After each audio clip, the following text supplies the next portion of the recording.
Baby, I'm the gamble of your life. Why you always gotta think twice? We could go at it all night till the morning till you can't even go no more.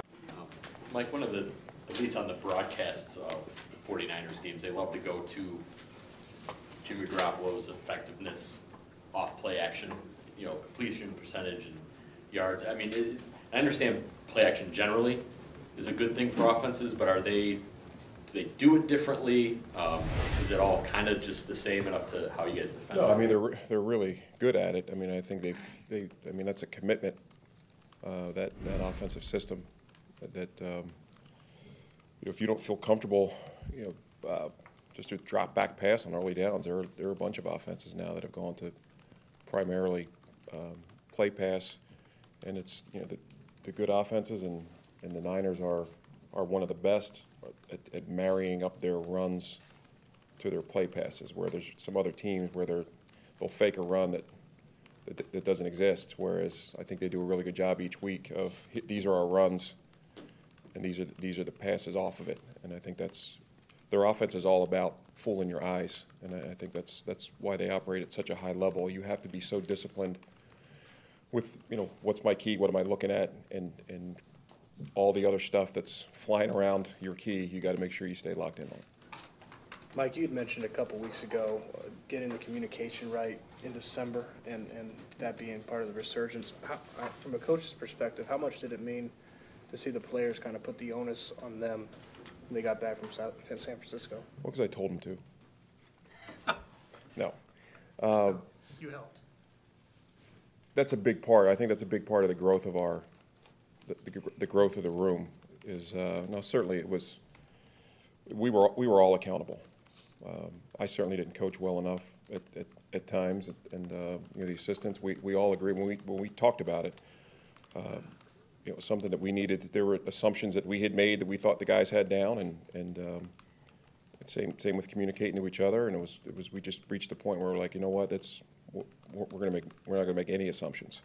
So that the players, you know, understand it too. I mean, when we watch film, if it's a period that's 11 on 11 or a game, obviously that we're all in the room together, and sitting by position, and I'll run the tape and make the general comments, but every group can hear how the other group is being coached. So there is accountability in that room. I've never liked to put those positions in silos and just with a wall between them, and hey, that's next door. They should have been doing that. That's all. If there's an issue, it comes up. We air it.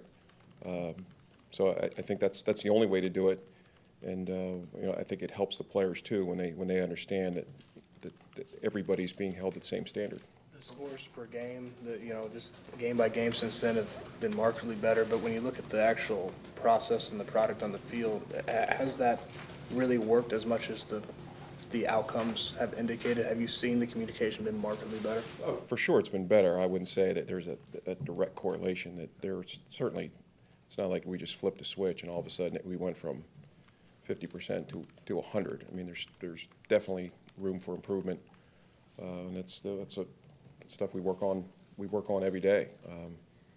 But it's because new situations come up, or we have a different call, or it's a different front matched with the new coverage, and understanding what communication needs to come with that. And we do get to the point where you want to have as few moving parts defenses as possible. So you're always kind of in that tough spot of, do I want a call that can handle a lot of different things that can change with the offense, which might look great on the whiteboard, as opposed to a call that, hey, let's just line up. Here's the front, here's the coverage. Kind of know what our weaknesses are. We'll play to it, but we can line up and play fast. So, as a coach, you're always trying to find the medium, you know, the middle road there, so you don't have too many calls where it's requiring too many moving parts in communication, but at the same time, you're just not so simple that the teams can really draw a beat on you. So, Mike, did you find out about it before they had the meeting, or afterward, or when did you learn that they had done that? Because as a coach, you got to like the fact that they did that. For sure, it was after. It was after. No, like I said, I just think that's the sign when your players, especially your better players, are your leaders. I think that's when you're building it the right way. You look at and I read the quote, I forget who it was, but I saw it recently, that, the bad teams, don't have any leaders, the just okay teams, the coaches lead, and then the teams that have a chance to be really, really good is where the players have the ownership. So we'd like to think that we've got some good guys in the room that leadership-wise, and they have a really good sense of what it's supposed to look like. That's from the beginning. We keep painting that picture, when we show it to them on tape, this is what it's supposed to look like, so they understand what the standards are. But as far as the other things like attention to detail and effort, finishing, those types of things, when a player can get on another player about it before a coach gets to them, that's when you're headed the right direction. I'm sorry, real quick. The Kittle touchdown in that game, was that a communication-related issue? Part of it, and also it was a technique piece as well. And then again, it was eye discipline. Given a responsibility and understand I got to do my job first before I can, go take care of somebody else's. So that's what they do well. I mean, we got to make sure that all of our calls, our guys know what gets me lined up, where are my eyes, and where do they need to stay. Mike, what would stop you or any other defense from just being physical with Kittle at the line of scrimmage every single time he goes out for a pass, just chucking him? What would stop? Well, we have certain calls that will do that. I don't think you can do that every play.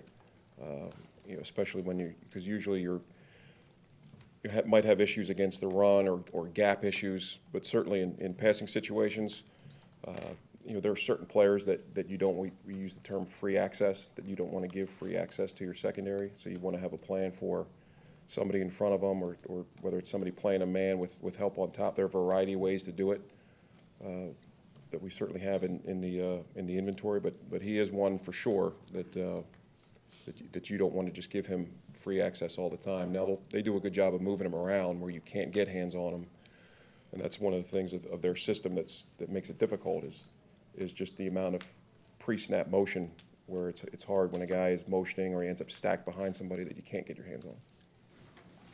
What do you remember about the 2010 season when you guys got beat by the Patriots, but then came back and won in the playoffs? What do you remember about how that played out?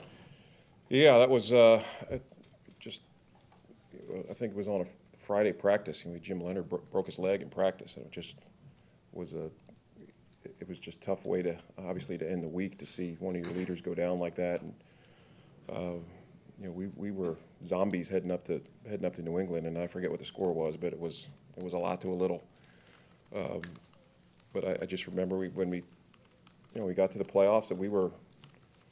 I think we were 9-7. Nobody expected us to be there, and we had played the Patriots tough at other times, and I think we felt good about our matchup, had a good plan, and our guys went up there confident. It was one of the best wins I've been a part of. Maybe not that game specifically, but do stories like that help when you, like in this instance where you got beat up by the one team, you get to go play them again? I'm sure everybody in the coaching field has some sort of story like that, right? Yeah, sure, we all do. But I just think you need to have the ability to compartmentalize. That we certainly look back. How did they attack us? What went wrong? What did we do well? What can we build on from that game? We don't want to ignore it completely. But every game is different. We're not behind on the scoreboard going in, and I think our guys are. If you go in there with that mentality, then you're in trouble. But our guys are going to be confident, they're going to be prepared, they're going to be confident, and we'll have taken that game and use it to our benefit. But it certainly showed us that we have to play at a very high level to beat that team. I mean, that's there's a reason they were the 1 seed. That there's not much margin for error when you play them, but it certainly can be done. So Rex was retelling that story this week on TV, and he said that to take the pressure off of the players, that's why he said he made it into him versus Belichick. I haven't seen you or Matt take any sort of approach like that this week, so how have your guys kind of been with just burying that? I think you claimed that you guys buried a football ceremonially too, when you tell the stories. No, I think we literally buried it. They had the grounds crew dig a hole. We all went out as a team and watched it go in.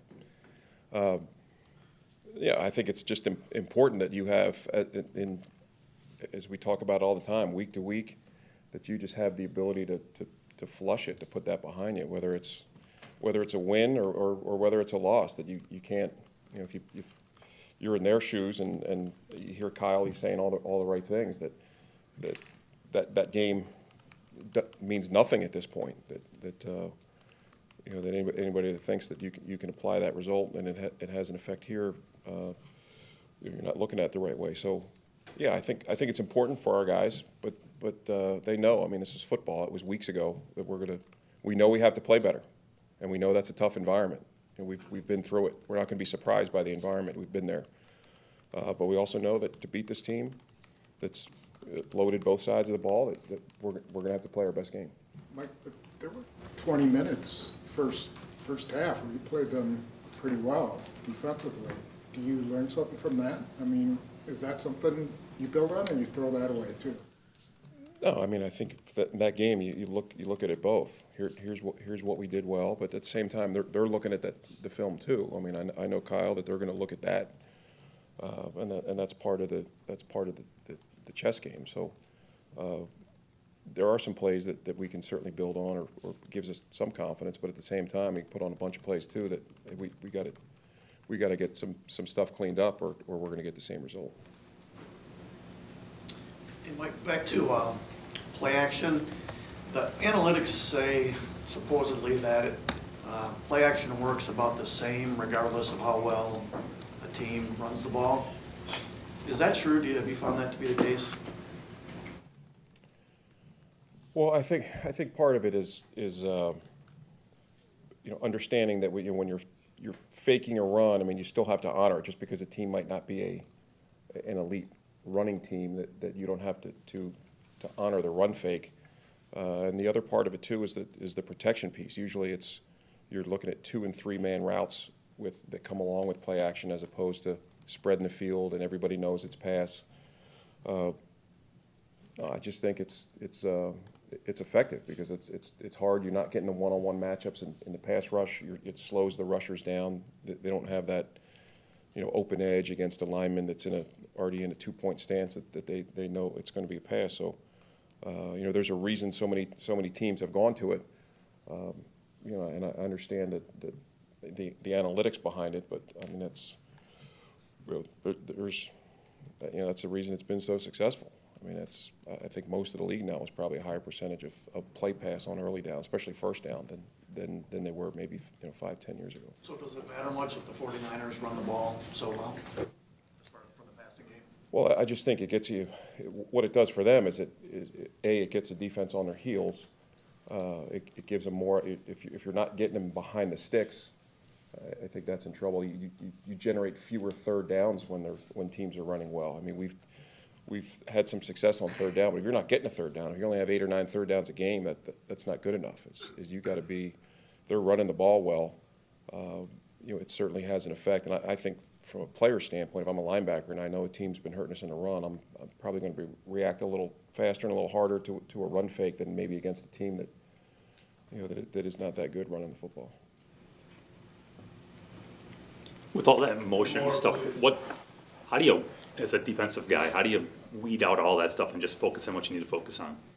Well, I think it's everybody's individual assignment that you just can't let that distract you, and that's easy to say because they do a lot of it to kind of get you out leveraged and outflanked. Some guys the motion stuff will be part of their job and they'll have to react to it, whereas the other guys it's not part of what they're keying, whether it's the guy in front of them or I'm keying the nearest back or the nearest wide receiver in front of me. Each call is different as far as are we man, are we zone, where are our eyes.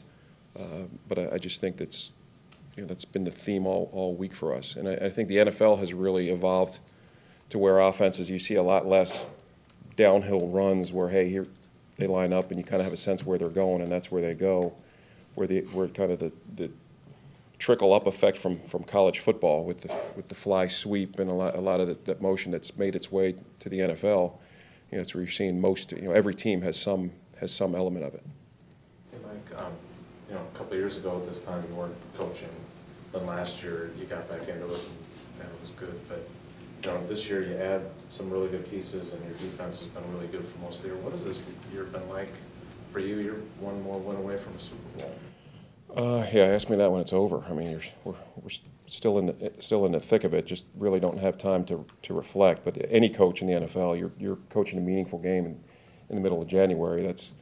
That's certainly a positive. So it's been a while since I've been one game away, and I've been there before, and have never been able to take that step. So, but I think, you know, hopefully our guys understand this moment doesn't come around very often, that there are a lot of guys in the room that A, have never been one game away, or B, have been maybe a long time ago, or we're all at different stages of our career, and I know the veterans have been preaching to the young guys too, like this doesn't happen every year.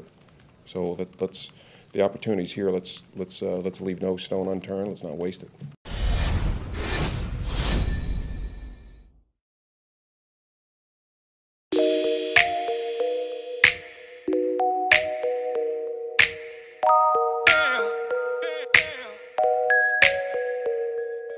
Baby, I'm the gamble of your life. Why you always gotta think twice? We could go at it all night till the morning till you can't even go no more. You like it, don't even deny it.